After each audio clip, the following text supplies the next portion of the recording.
prices are going up. And the temptation is to spend money and invest in energy efficient gear. What we're trying to help you with is to ask the question, is it worth it? Is it worth investing in energy efficient equipment to get a reasonable payback? You can spend your money on it, but are you going to get a reasonable payback? That's the question we're trying to help you answer. What's the biggest cost? Milk cooling. Milk cooling, yeah. And the next? Hot water. Milk harvesting, and then hot water. So this is the typical, and we'll say now, there ain't no typical farm. I mean, everyone's different. But that's, if you took an average farm, that's what that would look like. So milk cooling is the biggest cost, and it gives you the biggest potential for savings if you're a high cost. And milk harvesting. So milk harvesting is your milk vacuum pump and your milk pump from the pit into the vat. So there's obviously potential there to save some money. Same with hot water, big cost.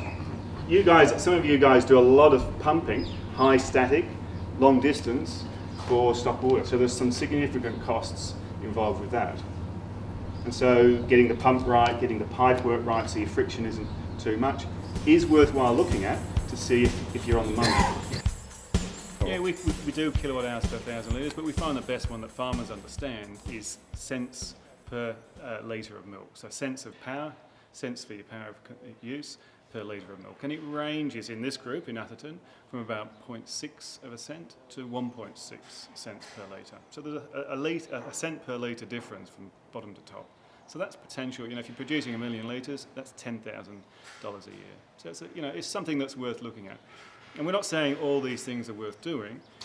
Information is power. If you've got the information, you can manage your situation and make informed decisions. Absolutely. Even if you're at the top end, even if you're high cost, there's definitely things you can do. Even at the lower end, we find people can tinker and actually refine what they're doing as well. But it's just reassuring to know where you are on the scale and what things you can do, and is it worth it? I mean, that's really the bottom line. Well, it takes about 2 hours with the farmer, and we just go around the dairy and check what equipment he's got there and the kilowatts on each bit of equipment, and we get an estimate with the farmer of how long those bits of equipment is running for. So we get an idea of how many kilowatt hours are used to run that dairy. We then check that kilowatt hours against his bills for the last 12 months. So we reconcile the kilowatt hours on his bills against what we've estimated. And gives us a really confidence with that breakdown. Once we've got that breakdown of costs, so for how many kilowatt hours he's using for each bit of gear, we can then break it down into how much it's costing him to cool his milk, how much it's costing him to run his platform or run his vacuum pump, or heat his hot water. So we know how much it's costing him. So when we come up with solutions or options to try and reduce costs, we can see what sort of payback periods. And that's the important thing. We need to know, is it worthwhile to invest? And if we don't know where we're starting from, we can't get that final answer. So we need to know, is it worth it? And that's what we're trying to help the farmers work out. So there's tariffs is part of the equation. So we do look at the tariffs that each farmer's on to make sure that they're on the right tariff for their situation. And yeah, each farm is very different. So you've got to do the calculations for your farm. There's no shortcut. You can't look at your neighbour and say, oh, he's doing this, it must be good. No, you've got to look at how you're set up and what's best for you. What I learned was probably a lot of the things that we did when we built this dairy 3.5 years ago with advice from my local electrician and what I read.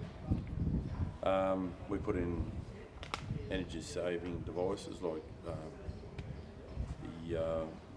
hot water system with the large volume so that we can heat the water, at the night time without heating it during the day. Variable speed drives on vacuum and on water pumps. Yeah, that's all helped to get me where I am, but we're still looking for savings and this survey has shown me that we can probably make some savings with our milk cooling. Oh, definitely, you've got to be more efficient because we're price takers, so we can't value add our product to for the cost of production. So we just got to make savings, and I think that being on the right tariff certainly has been a good move.